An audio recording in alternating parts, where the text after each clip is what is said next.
Jika Theodor mengklarifikasi strata sosial di Lombok dalam 3 golongan utama, lain halnya dengan Profesor Dr. Jamaluddin dan Lalu Bayu Windia.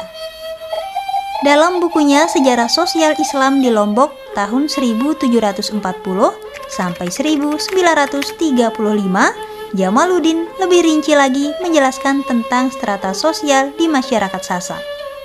Menurut Jamaluddin, strata sosial masyarakat Sasak terdiri dari yang pertama, golongan raja. Golongan ini terdiri raja dan keluarga inti raja. Dan hanya kelompok inilah yang berhak menyandang gelar datu atau pemban. Menurut Jamaluddin, kelompok ini sudah tidak ada. Kedua, golongan ningrat atau raden. Golongan ini dikenal juga sebagai kalangan elit dan menempati lapisan atas dalam strata sosial masyarakat Sasak. Kelompok ini terdiri dari aristokrasi, tentara, ahli agama, pedagang, dan plutokrasi. Untuk kalangan aristokrasi, Jamaluddin lebih jauh membaginya dalam 3 tingkatan. Pertama, golongan raden untuk laki dan dinde untuk perempuan. Gelar ini dimiliki oleh kelompok pertama dalam tingkatan ningrat. Kedua, golongan mami untuk laki dan mami buling untuk perempuan. Gelar ini menempati posisi kedua dalam tingkatan ningrat.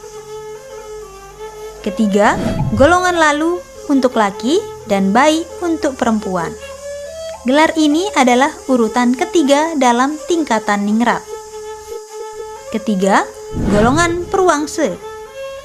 Golongan ini adalah kelompok rakyat biasa atau orang kebanyakan. Mereka ini biasa dipanggil Bafe untuk laki dan Ina untuk perempuan.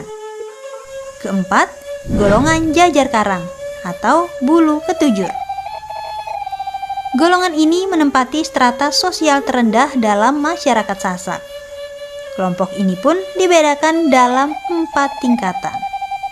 Pertama, kaula. Ini adalah golongan petani yang memiliki dan menggarap tanahnya sendiri. Kedua, sepangan. Adalah buruh tani yang tidak mempunyai tanah, biasanya menggarap tanah bangsawan. Ketiga, pengayah. Adalah buruh tani yang tidak mempunyai tanah dan biasanya menggarap tanah orang lain. Keempat, panjak atau budak. Adalah mereka yang bekerja tanpa mendapatkan imbalan apapun. Mereka biasanya hidup bersama tuannya.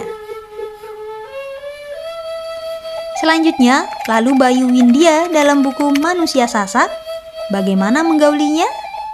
Menyusun strata sosial masyarakat Sasak dengan lebih sederhana. Menurut Mibuya, strata sosial dalam masyarakat Sasak ada 3. Pertama, golongan menak. Golongan ini adalah keturunan para raja. Lelaki yang telah menikah berhak menyandang gelar datu.